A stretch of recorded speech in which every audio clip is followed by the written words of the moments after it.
Do you feel like no matter how much sleep you get, you're still dragging through your day, like your battery's permanently stuck on low and caffeine barely makes a dent? Maybe you're lying awake at 3 a.m., watching the ceiling fan spin, knowing tomorrow's going to hit you like a freight train. If this sounds like you, trust me, you're not alone. Fatigue during menopause is real. It's common, and today we're going to talk about why it happens and what you can actually do about it. I want to welcome you to MenoSpark, the podcast that helps Gen X women reignite their spark through menopause and beyond. I'm your host, Allie. I'm a board certified sexologist, menopause care provider, and your go to guide for navigating the wild, weird, and wonderful ride that is midlife. If you're new here, welcome.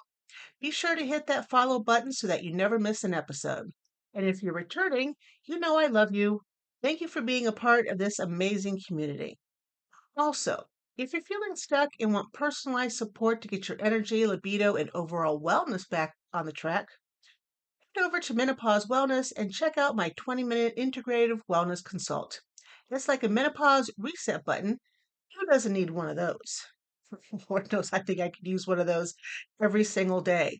I am still looking for guests for Spark sessions. These Spark sessions, I'm either talking to a professional who helps midlife women, or I am talking to somebody female during midlife. And, how's it going for you menopausal wise? How's that journey going for you thus far? You'll see a link below in the show's notes for if you're a professional or if you're going through it. And if you're both, I definitely would like to speak to you as well. You can choose either one of those links. Now, before we jump in today's episode, I like to start story time with Allie.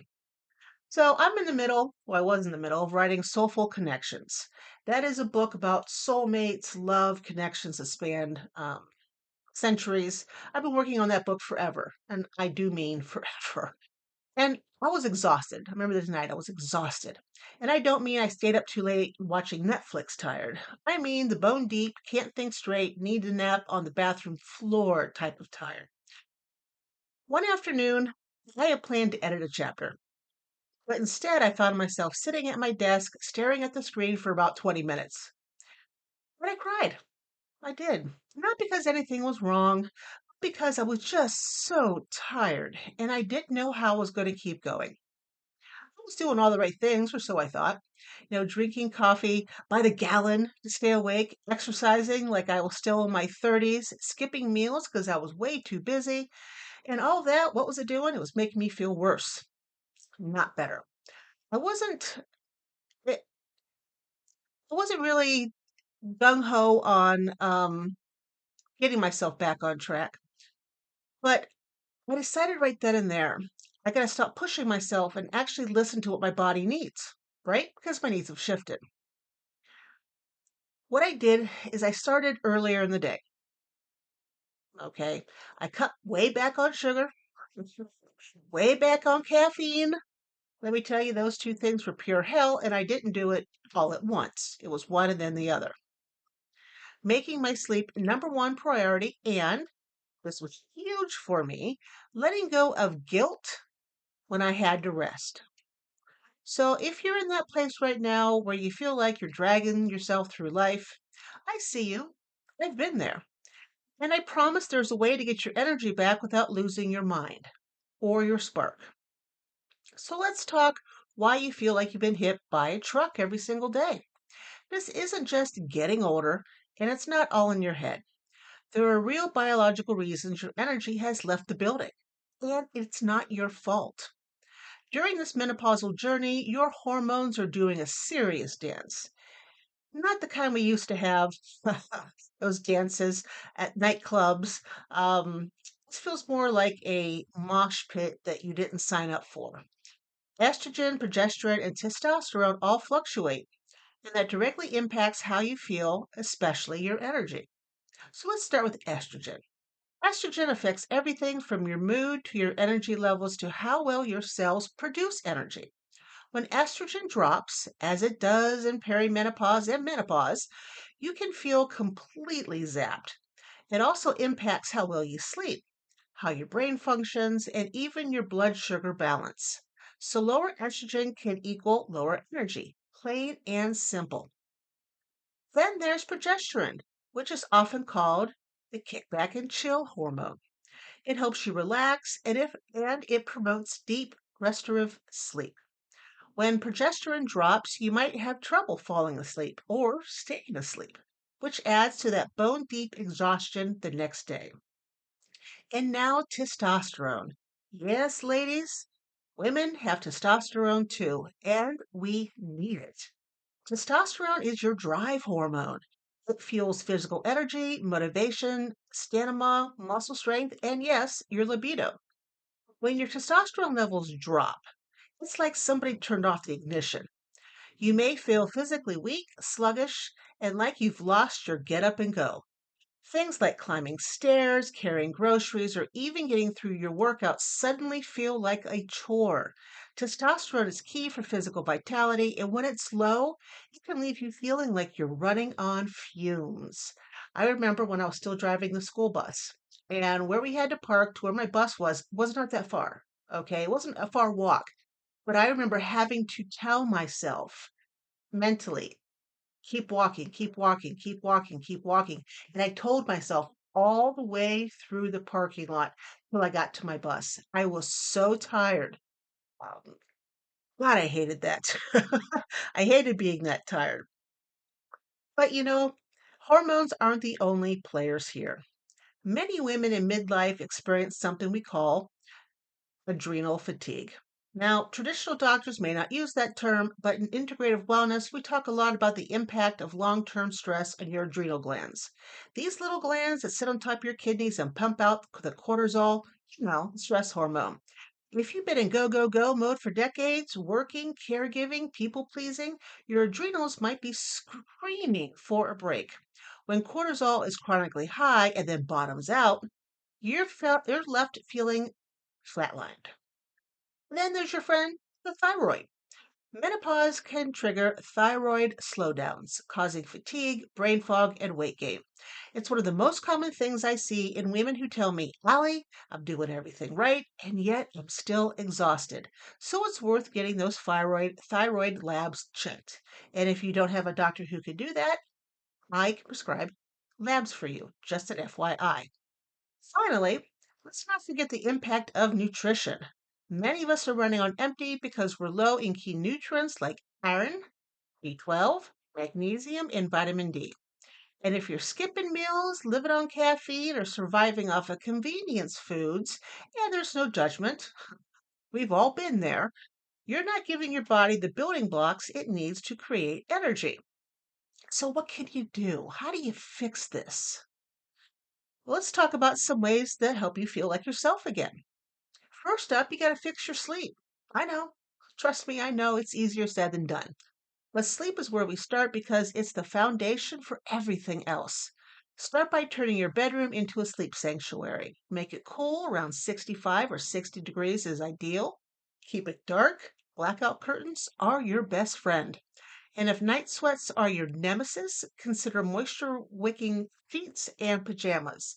And if hot flashes are your nemesis, make sure you have a nice fan sitting on your nightstand next to your bed and you have it pointed to your face.